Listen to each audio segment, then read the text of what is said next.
नमस्कार किसान साथियों, स्वागत है आपका हमारे YouTube channel young farmers India में। आज हम यहाँ पर बात करने जा रहे हैं सोयाबीन के भंडारण के बारे में। इसमें हमें कौन कौन सी सावधानियां रखनी है प्रमुख रूप से उनके बारे में। तो चलिए शुरू करते हैं।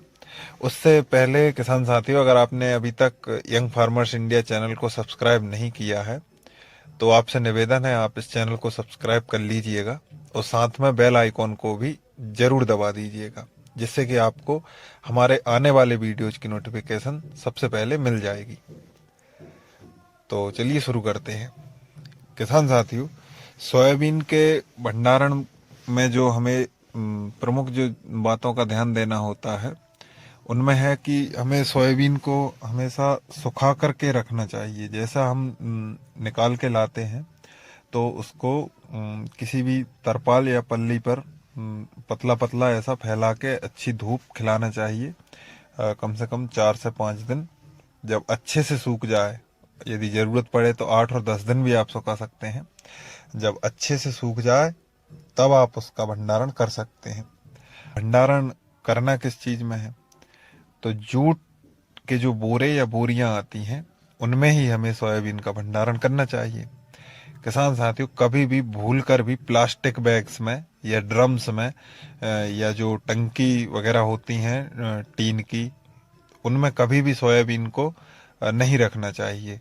क्योंकि किसान साथियों, होता क्या है कि उसमें पर्याप्त मात्रा में हवा और ऑक्सीजन सोयाबीन को नहीं मिल पाती है, जिसके कारण सोयाबीन की जो जर्मिनेशन की क्षमता है वो खत्म हो जाती है। तो अच्छे जर्मिनेशन के लिए हमें सोयाबीन को जूट के बैग में ही रखना चाहिए।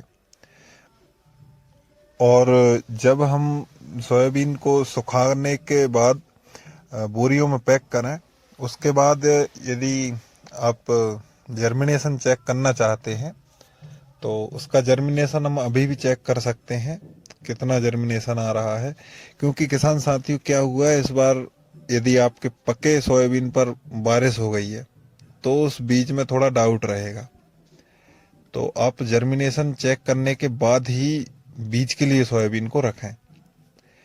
क्योंकि जो पानी यदि उस पर पड़ गया है तो वो डाउटफुल रहेगा, उसके उगने के चांसेस या जर्मिनेट होने के चांसेस बहुत कम रहेंगे।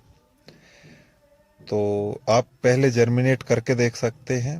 जर्मिनेशन के लिए आपको कुछ नहीं करना है। मिट्टी में आप 100 दाने डालिए, उसमें से कितने दाने अंकुरित होते हैं।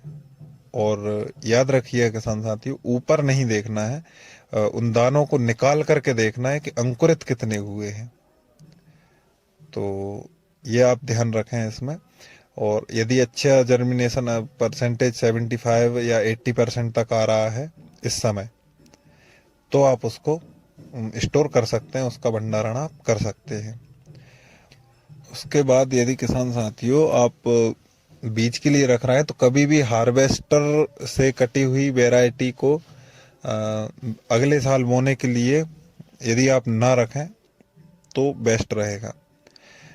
अगले साल बोने के लिए जो बीज आप रख रहे हैं वो थ्रेसर का होना चाहिए। क्योंकि हार्वेस्टर का जो सोयाबीन होता है उसमें डाउट रहता है जर्मिनेशन का, और कम ही होता है उसमें, जहाँ तक देखा गया है कम ही जर्मिनेशन रहता है उसमें। तो जहाँ तक आप यदि बीज रख रहे हैं तो थ्रेसर का ही बीज रखें।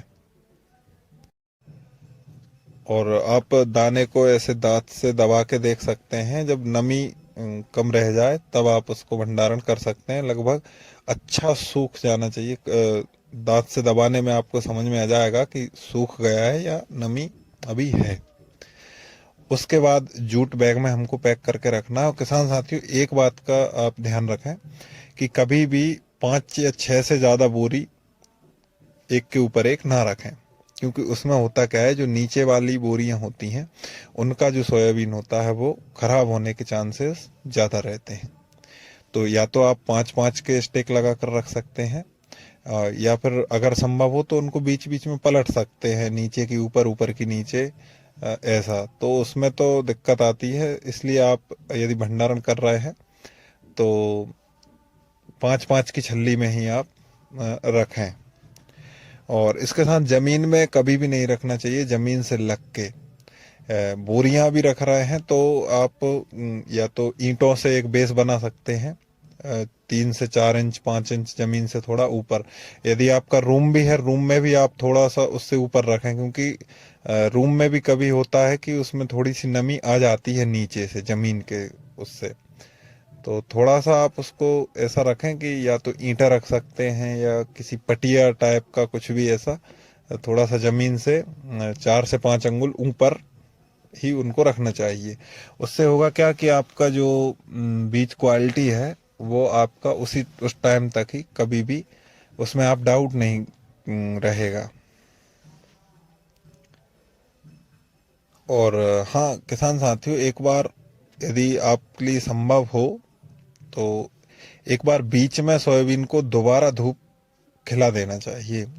लगभग आप जनवरी फरवरी में या फिर इधर मार्च में, मार्च अप्रैल के टाइम पे बोने से 1-2 महीने 3 महीने पूर्व भी बीच में एक बार आप कट्टियों को खोलकर धूप खिला देंगे तो वो और अच्छा जर्मिनेशन, कम से कम 5 से 10% की ग्रोथ आपको उसमें देखने को मिलेगी। यानी यदि 70% जर्मिनेशन आ रहा है तो आप जो बीच में धूप खिलाते हैं उससे क्या ऑक्सीजन हवा सब उसको पर्याप्त मात्रा में मिल जाता है, तो उससे जर्मिनेशन के अच्छे रिजल्ट देखने को मिल जाते हैं।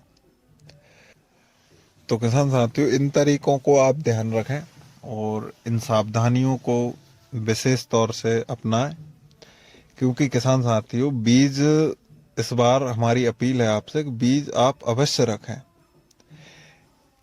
क्योंकि बीज आप हर बार बाहर से खरीदेंगे तो फिर आपको मुनाफा क्या होगा। यदि आपके पास अच्छा सोयाबीन हुआ है, अच्छा उत्पादन आया है, तो कोशिश करिएगा कि अच्छे से उस बीज को रखें।